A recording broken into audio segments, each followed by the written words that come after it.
बोल एक्चुअल जो पाकिस्तान बनाने में मेहनत और किरदार है वो बांग्लादेश। बांग्लादेश के लोग। देखिए 16 दिसंबर आपका है ही नहीं, 14 अगस्त है। और अल्लाह ताला खैर करेगा मेरे बंगाली भाइयों।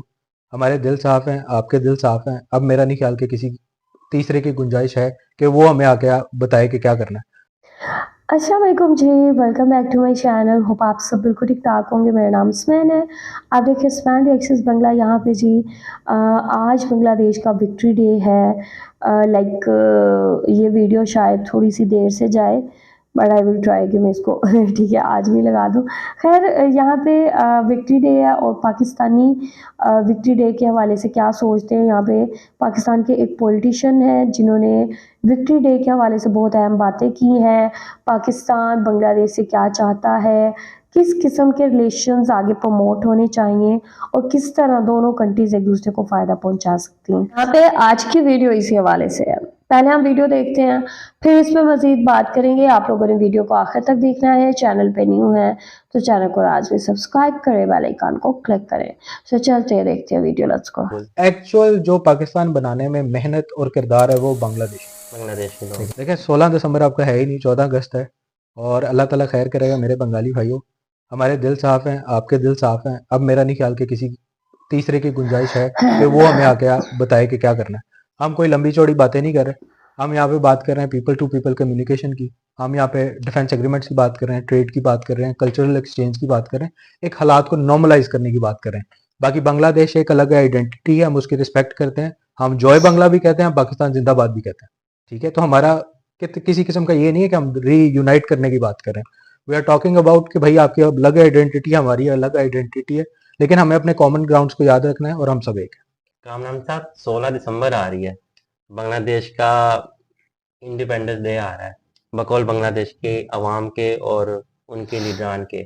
तो आप मुझे बताइएगा, क्या ये उस दिन वाकई में हकीकी तौर पे आज़ाद हुए थे या इंडिया की गुलामी में चले गए थे? देखिए मैं आपको एक बात बताऊं रेहान, ये आज़ाद उस दिन हुए हैं जिस दिन स्टूडेंट्स ने अपनी तहरीक चलाई है और बांग्लादेश को हकीकी मायने में आज़ादी मिली। 71 में शायद नजर आ रहा था, चीजें देखने में ऐसी थी कि शायद आज़ाद हो गए, लेकिन वो आज़ादी नहीं थी। आपने देखा किस तरह एक रॉ का खतरनाक किस्म का इन्फ्लुएंस जो था वो बांग्लादेश के अंदर रहा। ठीक है, तो वो कोई आज़ादी नहीं थी। मैं समझता हूँ जिस दिन बांग्लादेश की आवाम ने ये सोचा कि हमने इंडिया से अपनी जान छुड़ानी है, उस दिन वो आज़ाद हो। तो ये मेरा नहीं ख्याल कि कोई आज़ादी का दिन है। लेकिन बहरहाल जो भी है, माजी की गलतियों से इंसान को सीखना चाहिए। और आगे एक बड़ा लंबा और तवील सफ़र जो है वो मौजूद है। नई नस्ल ने खुद से काम करना है और बांग्लादेश का जीडीपी जहाँ पे था उसको रिवाइव करना है, चीज़ों को बेहतर करना है। तो मेरे ख्याल से तो आज़ादी का दिन वही था जिस दिन उनसे जान छुड़ाई थी, ब्राह्मण साम्राज्य से। जी जी और सेलिब्रेशन भी तभी बनती। जी। अच्छा, 1971 से हम अब तक देखा जाए, जब तक शेख हसीना की गवर्नमेंट थी, तब तक 16 दिसंबर को वो काफी जोशो खरोश तरीके से मनाते थे। और आपने रिसेंटली देखा होगा, 3 to 4 मंथ पहले 14 अगस्त, जिस दिन पाकिस्तान आज़ाद हुआ था, यानी कि ईस्ट एंड वेस्ट पाकिस्तान, उस दिन बांग्लादेश के लोगों ने भी इंडिपेंडेंस डे मनाया था। काफ़ी जगह पे हम लोगों ने वीडियोस देखी थी।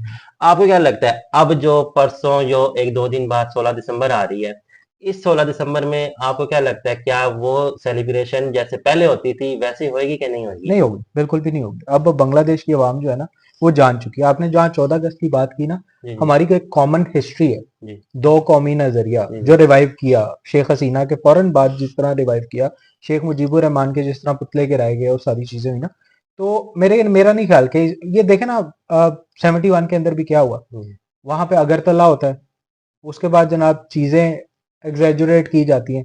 फिर रॉ की एक मुकम्मल इन्वॉल्वमेंट है। जी जी ठीक है, जिसे जो कोई ये अब आप कह लें ओपन सीक्रेट है, जी सारी दुनिया को पता है कि किसने क्या किया उस टाइम पे ना। जी तो मेरा नहीं ख्याल कि ये होगा। और बांग्लादेश के जो अब नौजवान हैं वो बड़े अच्छे तरीके से चीजों को जानते हैं। वो समझते हैं कि उनका हमदर्द कौन है और उनका दुश्मन कौन है। वो देख रहे हैं कि बांग्लादेश को अंदर से खोखला कौन कर रहा है और बांग्लादेश को एक्चुअल सपोर्ट करके साथ चलाने वाला कौन सा मुल्क है। जी। तो मेरा नहीं ख्याल कि इसमें फिर मजीद अब किसी किस्म का कोई डाउट रहता है। अच्छा, रिसेंटली जो इंडिपेंडेंस डे आया था पाकिस्तान का, इस दौरान बांग्लादेश के लोगों में देखा गया था, हम लोग वहाँ पे ना बांग्लादेश के फ्लैग के साथ पाकिस्तान के फ्लैग भी लोग अब सेल कर रहे थे। पाकिस्तान का फ्लैग भी सेल हो रहा था, जी, लोगों ने मुंह पे पेंट कराए हुए थे पाकिस्तान के बिल्कुल, झंडे, बिल्कुल। और इवन बांग्लादेश के यहाँ पे आपको नजर आता हाँ है जी, हाँ जी। ओपन फ्लैग नजर आता है। आप मेरे ऑफिस के अंदर देखें, मेरे घर के बिल्कुल। अंदर देखें, आपको नजर आएंगे। ना सिर्फ मैं, जी, बहुत जी। सी जगहों पे आपको बांग्लादेश का फ्लैग लहराता पाकिस्तान के अंदर नजर आएगा। हाँ तो जी। ये एक म्यूचुअल अंडरस्टैंडिंग और जो चीजें हैं ना, वो तो बनती जा रही हैं। अब मजीद हमने ये देखना है कि आगे इन फ्यूचर हम लोगों ने किस तरीके से चलना है। बहुत सी ऐसी चीजें हैं रेहान, जैसे बहुत सी ऐसी चीजें जो पाकिस्तानी जो है वो बांग्लादेश से अडॉप्ट कर सकते हैं। मिसाल के तौर पे खवातीन का किरदार जो बांग्लादेश के अंदर इंडस्ट्री के अंदर है, वो किरदार उसी तरह का सेम किरदार पाकिस्तान को अडॉप्ट कर लेना चाहिए। बांग्लादेश की जो एक्सपोर्ट्स हैं वो पाकिस्तान उनसे इंस्पायर होकर अडॉप्ट कर सकता है। फिर उसके अलावा जिस तरीके से बांग्लादेश में कॉटन इंडस्ट्री, गारमेंट इंडस्ट्री आप कह लें रिवॉल्व कर रही है और बहुत जबरदस्त तरीके से जिस तरह ग्रो की है, पाकिस्तान उन चीजों को अडॉप्ट कर सकता है। बांग्लादेशी जो है वो पाकिस्तान से जाहिर है दिफाई निज़ाम, उसके अलावा ये आईटी सेक्टर में जो पाकिस्तान ने काफी ज्यादा वो किया है, इवॉल्व किया है, उन चीजों को अडॉप्ट कर सकते हैं। बहुत सी ऐसी चीजें जो म्यूचुअली हम मिलकर कर सकते हैं। हम पीपल टू पीपल कम्युनिकेशन को बढ़ा सकते हैं, कल्चरल एक्सचेंज हो सकता है हमारे बीच में। बहन आप कह लें कल्चरल एक्सचेंज के अंदर जो पाकिस्तानी ड्रामाज हैं उनको बांग्लादेशी में ट्रांसलेट करके बांग्लादेश में चलाया जा जी, सकता है। जी। बंगाली ड्रामाज जो है बड़े जबरदस्त ड्रामाज हैं और बड़े हिट ड्रामाज हैं, उनको उर्दू जुबान में कन्वर्ट करके यहाँ चलाया जा सकता है। म्यूचुअल प्रोडक्शन हाउसेज हो सकते हैं। उसके अलावा हम लोगों ने तो एक पूरा मंशूर दिया था कि जी बहुत सी चीजें हो सकती हैं। मैं तो कहता हूँ कि बीच में मैरिजेस भी होनी चाहिए ना, कोई ऐसा ब्यूरो होना चाहिए सेंट्रल, बिल्कुल। जिसमें यहाँ के नौजवान वहां और वहां के नौजवान जो है यहाँ आके शादियां करें, ताकि थोड़ा कोई कम्युनिकेशन और चीजें जो है वो बढ़े। फिर उसके अलावा बिजनेस हो सकता है, स्कॉलरशिप्स हो सकती हैं, बंगाली स्टूडेंट्स पाकिस्तान में आके पढ़े, पाकिस्तानी स्टूडेंट्स जो है वो बांग्लादेश में जाके जी, पढ़े। जैसा कि रिसेंटली 500 स्टूडेंट 500 पाकिस्तान आ रहे स्टूडेंट्स हैं आपने और देखा। इसी दिसंबर में डायरेक्ट फ्लाइट भी ओपन होने जा बल्कि रही है। बल्कि मैं तो ये कहूंगा कि म्यूचुअल डिफेंस एग्रीमेंट भी होना चाहिए। जी, जी। ठीक है, म्यूचुअल डिफेंस एग्रीमेंट बड़ा इंपॉर्टेंट चीज है। अगर म्यूचुअल डिफेंस एग्रीमेंट होता है तो हम हमें भी पता है कि जनाब बांग्लादेश हमारे साथ खड़ा है, जी, और बिल्कुल। बांग्लादेश को भी पता है कि पाकिस्तान खड़ा है। तो ये चीजें बड़ी आप कह लें मजबूत हो जाती हैं। जहां तक हिस्ट्री की बात रही 1971 की, देखिए अगर आप ये कहें कि हमारी गलती नहीं थी या उनकी गलती थी, ये सारी चीजें अब पास्ट है। जी, बिल्कुल। अब जो नई नस्ल है, जो 71 में हुआ, मैं और आप रेहान और आज का जो बांग्लादेशी नौजवान है, वो उस चीज के जिम्मेदार नहीं है। आज कामरान उस्मानी बैठा, रेहान बैठा, या बांग्लादेशी स्टूडेंट्स या नौजवान जो है जो बैठे देख रहे हैं, उनमें से किसी के दिल में ये नहीं है कि हमने आपस में नफरत करनी है, हमने एक दूसरे के साथ कोई ज्यादती करनी है, हमने एक दूसरे का हक खाना। हम आगे चलना चाहते हैं। बिल्कुल ऐसा ठीक है, है। जी, हम उनसे अडॉप्ट करना चाहते हैं, वो हमसे अडॉप्ट करना चाहते हैं। मेरे ख्याल से ये बेस है। ठीक जी। है, और लेकिन इसमें सबसे मजेदार और सबसे अच्छी चीज जो होती है वो ये है कि जो रॉ का घटिया चेहरा था वो एक्सपोज हो जाता है। इंडिया का जो घटिया चेहरा था वो एक्सपोज हो जाता है। अब इसमें जो करने की चीज है, जो सबसे इंपॉर्टेंट चीज है, वो ये है कि पाकिस्तानी नौजवानों को भी और बांग्लादेश के नौजवानों को भी जिस तरीके से सोशल मीडिया के ऊपर, इलेक्ट्रॉनिक मीडिया के ऊपर या बाकी सारे मीडियम्स यूज करके एक फेक प्रोपगेशन दोबारा दिलों में खलिश क्रिएट करने बिल्कुल। के लिए की जा रही है ना, जी। उसको खत्म करना बड़ा इंपॉर्टेंट है। अच्छा, रिसेंटली आपने देखा होगा बांग्लादेश के जो जर्नलिस्ट पहले उनको बोलने नहीं दिया जाता था, वो अब बोल रहे हैं कि जो हकीकी आज़ादी थी ना वो ये 16 दिसंबर नहीं थी जो 1971 में हुई बिल्कुल, थी। वो कह रहे हैं बांग्लादेश के लोगों को कि आपकी हकीकी आज़ादी 1947 में जब ईस्ट और बड़े वेस्ट। सगीर पाको हिंद की असल हकीकी आजादी बिल्कुल। दैट इज 14 अगस्त 1947। जी, भाई क्लैश हो गए, बाद में जो भी हुआ, बीच में इन्वॉल्वमेंट हुई इंडिया की, और जो जो सारी चीजें थी वो एक सेपरेट चीज थी। जी, बिल्कुल। एक घर के अंदर नाराजगी हो जाती है, जी, दो भाई भी आपस में उलझ पड़ते हैं, हाँ दैट जी, डजंट मीन क्या वो आपस में भाई नहीं रहे। बिल्कुल ऐसा ठीक है ना, लोग आ जाते हैं बीच में, बड़े बड़े सालों बाद भी सुलह हो जाती है। जी, जी, तो ये कोई बड़ी बात नहीं थी। एक्चुअल जो हमारा कंबाइन है that was all India Muslim league. ठीक है, जिसके प्लेटफॉर्म से फिर आजाद होता है पाकिस्तान। जी, बिल्कुल। फिर देन अगेन जाहिर है चीजें सेपरेट हो जाती है, पाकिस्तान अलग है, बांग्लादेश अलग है। बेस क्या है?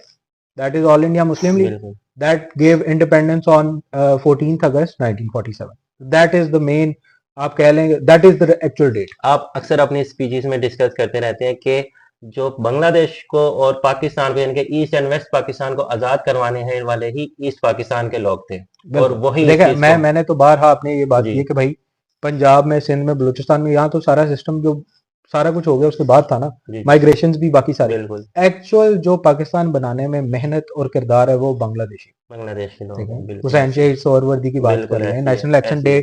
का अगर वो क्या कहते हैं कायदे आजम को मशवरा ना देते तो फिर किधर बिल्कुल, बैठे होते। बिल्कुल चीजें थी ना, ऐसे ही कायदे आजम को हौसला देने वाली तो बंगाली कौम थी। और ये सेपरेशन से पहले जो इलेक्शंस हुए उसमें बंगाल को स्वीप बिल्कुल मुसलमानों ने बांग्लादेश के ऐसे उसी ही एरिया बंगाल एरिया में किया था ना। ऐसे ही यहाँ पे तो बड़ा मुश्किल थी चीजें। तो मैं तो समझता हूँ कि ये बांग्लादेशियों का मेहसानमंद है। अब बांग्लादेश के लोगों को समझ आना शुरू हुई है कि जो 1971 के बाद जो हिस्ट्री उनके सामने पेश की गई थी, गलत थी। जानबूझ के उनको इस तरह का सिलेबस, और मैंने सुनने में आया कि उन्होंने जानबूझ के इंडियन टीचर हायर किए इंड्यूस किया और ना। उनको जो है वो पाकिस्तान के खिलाफ जो नफरत वाला मवाद रेहान उन्होंने देखो, वो पढ़ाया। वो एक बच्चे के ज़हन साजी की जाती है वो थ्रू बिल्कुल सिलेबस एकेडमिक। बिल्कुल एकेडमिक सिलेबस के थ्रू एक इंजेक्ट किया जाता है। मैं यहाँ पे कतई ये बात नहीं करूंगा बिल्कुल कि हम तो बड़े साफ सुथरे थे या हमारी कोई गलती नहीं थी। जी हमारी गलती भी थी उस टाइम पे। मसला ये कि दो भाइयों के बीच में लड़ाई होती है ना, तो आप कंसिडर करते हैं ऐसे ही एक का गुस्सा ज्यादा होता है, एक का कम होता है। कई बार ऐसी इश्तियाल अंगेजी हो जाती है हम्म, जिसको रोका नहीं जा सकता। रोका नहीं जा सकता। लेकिन इसमें कतन दोनों भाई ये नहीं चाहते कि एक दूसरे को मार दें या फिर अलग हो जाए। बिल्कुल नहीं ऐसे चाहता, ही कोई भी नहीं ऐसे चाहता। यही ऐसे यही हिसाब पाकिस्तान और बांग्लादेश का था उस टाइम पे। बिल्कुल चीजों को एग्जेजुरेट किया गया, मुक्ति बाहिनी को ट्रेनिंग दी गई, स्पेशल अटैक्स कराए गए। फिर बिल्कुल उसके बाद जो जो ड्रामा हुआ, जाहिर है वो एक रिएक्शन था। तो मैं वो ये नहीं कहता कि हमारी गलती नहीं थी, उनकी थी। भाई जो भी था, हम्म, 71 के रेहान, हम्म, कामरान या कोई भी बांग्लादेशी बैठा वो जिम्मेदार नहीं। बिल्कुल ठीक है। ऐसे ही है। तो हमने आगे चलना है, हमारे दिल साफ हैं।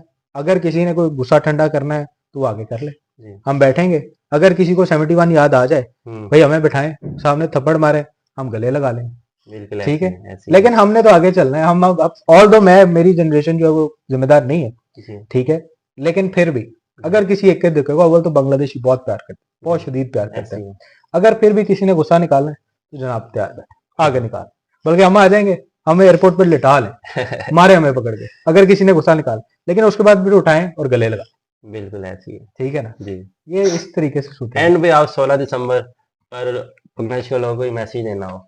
देखिए 16 दिसंबर आपका है ही नहीं, 14 अगस्त है। और अल्लाह ताला खैर करेगा मेरे बंगाली भाइयों। हमारे दिल साफ हैं, आपके दिल साफ हैं। अब मेरा नहीं ख्याल कि किसी तीसरे की गुंजाइश है कि वो हमें आके बताए कि क्या करना है। हम कोई लंबी चौड़ी बातें नहीं कर रहे। हम यहाँ पे बात कर रहे हैं पीपल टू पीपल कम्युनिकेशन की। हम यहाँ पे डिफेंस एग्रीमेंट्स की बात कर रहे हैं, ट्रेड की बात कर रहे हैं, कल्चरल एक्सचेंज की बात कर रहे हैं, एक हालात को नॉर्मलाइज करने की बात कर रहे हैं। बाकी बांग्लादेश एक अलग आइडेंटिटी है, हम उसकी रिस्पेक्ट करते हैं। हम जॉय बांग्ला भी कहते हैं, पाकिस्तान जिंदाबाद भी कहते हैं।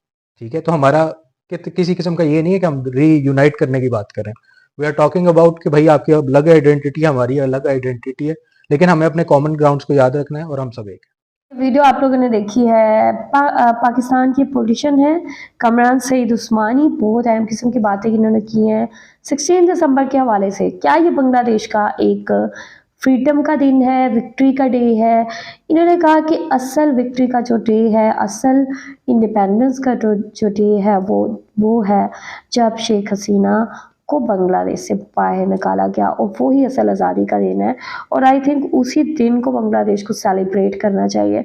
वह यहाँ भी इन्होंने इस चीज़ को बहुत ज़्यादा लाइक कहा कि पाकिस्तान में बहुत सारी जगहों पे बांग्लादेश के झंडे उठाए जाते हैं, लहराए जाते हैं। अगर बांग्लादेश की बात करें तो जब शेख हसीना को निकाला गया तब भी पाकिस्तान और बांग्लादेश का झंडा एक साथ लहराया गया। That completely shows Bangladeshis love for Pakistan. और यहाँ पे पाकिस्तान और बांग्लादेश के दरमियान डिफेंस इन्होंने कहा कि एग्रीमेंट होना चाहिए ताकि पाकिस्तान बांग्लादेश की शाना बशाना खड़ा हो सके, और जब भी बांग्लादेश को पाकिस्तान की ज़रूरत हो तो पाकिस्तान बांग्लादेश की मदद कर सके।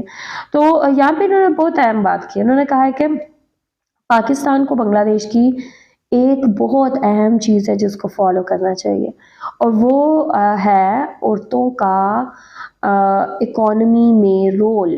पाकिस्तान की औरतों को बांग्लादेश की औरतों की तरह इकोनॉमी में अपना पार्ट प्ले करने का मौका देना चाहिए, ताकि वो तमाम औरतें जो घर में टाइम ज़ाया करती हैं, घर में बैठी रहती हैं और उनका मुल्की इकोनॉमी में कोई हिस्सा नहीं होता, अगर ऐसी चीज़ होती है तो इससे पाकिस्तान को बहुत फ़ायदा होगा। लाइक अब ठीक है, बांग्लादेश के काफ़ी सारे ऐसे सेक्टर्स हैं जो कि पाकिस्तान में एज सच ग्रो नहीं कर रहे, लेकिन बांग्लादेश में बहुत तेज़ी से ग्रो कर रहे हैं, ठीक है।